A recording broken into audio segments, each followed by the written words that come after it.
Claire Guisselonne est manifestement une lève-tôt dotée d'un grand pouvoir de persuasion.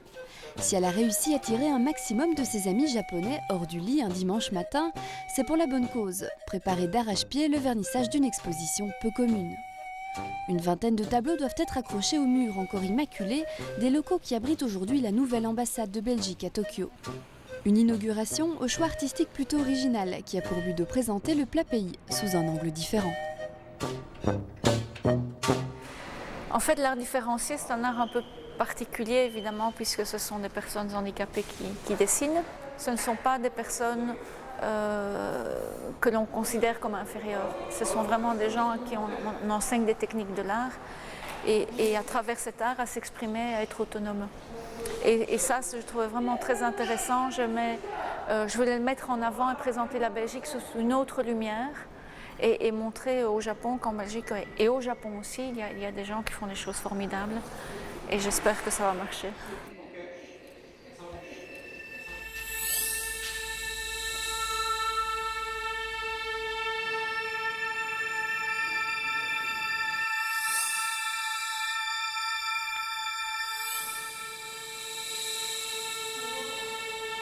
Un voyage poétique à la découverte de la diversité, transcender la différence et libérer l'esprit de tout préjugé, c'est la mission que s'est fixée le CREAM en développant le talent artistique des personnes handicapées mentales.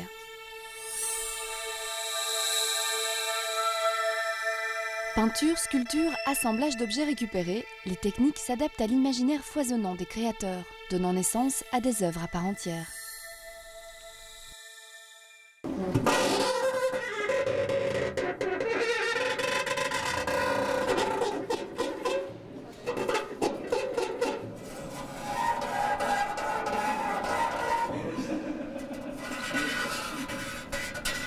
Cet élève appliqué, c'est Alain Meert. Artiste accompli, il n'en est pas à sa première exposition au Japon. Donc un éléphant qui fait pipi, oui, un perroquet, une vache. C'est quoi ça? Un crocodile. Ouais. Qui mange un poisson. Un poisson.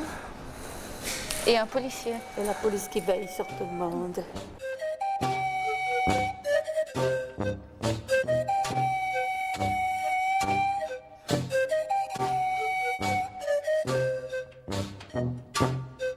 Mais ne vous fiez surtout pas aux apparences, sous ces airs câlins se cache un véritable boute-en-train.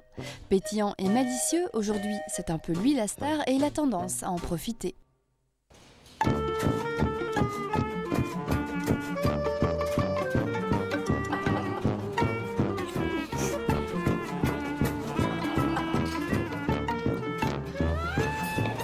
Bonjour chérie.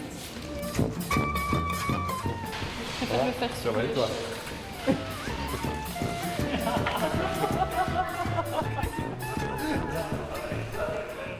C'est mieux de se laisser faire. La bouche. Alain Meert, c'est peut-être le gars dans l'atelier du CREAM le plus bouffon, donc le plus rigolo à emmener en voyage. Mais bon, aussi parfois un petit peu fatigant à gérer. Mais c'est aussi quelqu'un de très très créatif, quoi. Il peut un peu touche à tout. Il aime bien essayer toutes sortes de techniques en art plastique, aussi bien la gravure que la sculpture ou la peinture. Mais il fait aussi d'autres disciplines telles que le théâtre ou la danse. Et aussi un peu de musique. Il s'essaye à l'accordéon aussi de temps en temps.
Le Japon présente quelque chose pour eux parce qu'ils savent bien que déjà on prend l'avion pendant beaucoup de temps, enfin même s'ils mélangent un peu Japon et Chine, quoi. Il y en a beaucoup qui disent que c'est la Chine, mais enfin bon, ils ont repéré plus ou moins que ça se passait en Asie et la culture japonaise les a aussi fort influencés, quoi. Bon, toutes sortes de petites choses, tous les petits signes de politesse et tout ça, les petits saluts, la nourriture, les baguettes, donc ils sont vraiment très très fiers d'y venir. Ils se jalousent aussi l'un l'autre, évidemment.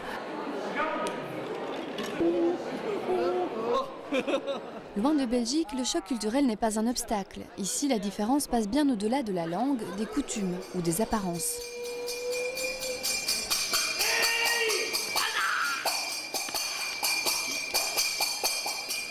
Ces rires et ces sons étranges vont retentir encore longtemps entre ces murs. Loin des soirées diplomatiques guindées traditionnelles, cet épisode multiculturel nous montre que même sur la scène internationale, mieux vaut cultiver la différence que l'indifférence.